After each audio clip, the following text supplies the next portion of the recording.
Spider-Man, Across the Spider-Verse, the movie plot you should know. Spider-Man Across the Spider-Verse is a continuation of Spider-Man, Into the Spider-Verse in 2018. His name is Miles Morales, a radioactive spider bit him, and Miles Morales isn't the only person who was bitten. Of course, being a Spider-Man, problems are not always easy. At the beginning of his journey to becoming a superhero, Miles Morales had to lose his uncle, Uncle Aaron. Not alone in the circle of the same problem. There's also his friend Gwen Stacy, but now Miles Morales has to deal with it alone. However, he is not alone. There's still the rest of the story that you don't know. That day in Chelsea, New York, Ground 65, in Gwen's Spider World, Gwen Stacy, Spider-Woman. Gwen is practicing music with her band.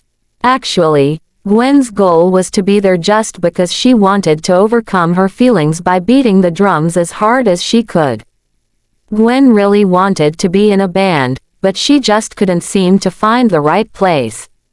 Apart from living a normal life, not many know that Gwen is a Spider-Woman, and in that job, playing solo is the best. Previously, Gwen Stacy had a boyfriend named Peter. They always spent time together, eating with Gwen Stacy's parents. Gwen is the one who always protects Peter when he gets bad treatment from other people. But that actually made Peter feel very normal. He did something, namely drank a liquid that turned him into a monster. The main target was the man who bullied him, but as a Spider-Woman, that night Gwen of course saved people from monster attacks, and Gwen accidentally killed the monster who turns out to be her boyfriend, Peter. Peter Parker wants to be special like Gwen. That day, Gwen lost her boyfriend whom she loved. And Gwen's father didn't know that his daughter was Spider-Gwen. Gwen's father was a police captain. Gwen immediately ran away when her father came to the scene, where Peter was killed. After that incident, Gwen never found other friends, except for one person who was not in that city. He was Miles Morales, Spider-Man who lives in Brooklyn. There's no way to go there. Meanwhile, Gwen Stacy's father, Captain George Stacy, is appointed to lead the team in pursuit of Spider-Woman.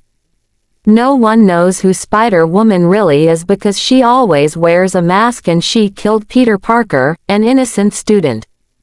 Captain George Stacy promised that he would not rest until he found Spider-Woman.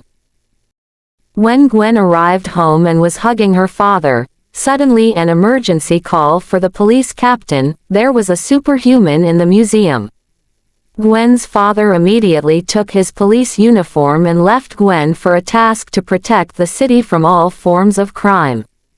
As a Spider-Woman, Gwen also couldn't stay silent when she heard that the museum was in an emergency situation. The police who were there needed help. Gwen immediately headed to the same location where her father was going. His father's voice was clearly heard from the walkie-talkie, where his father hoped that night not only to catch a superhuman but he could also catch a Spider-Woman.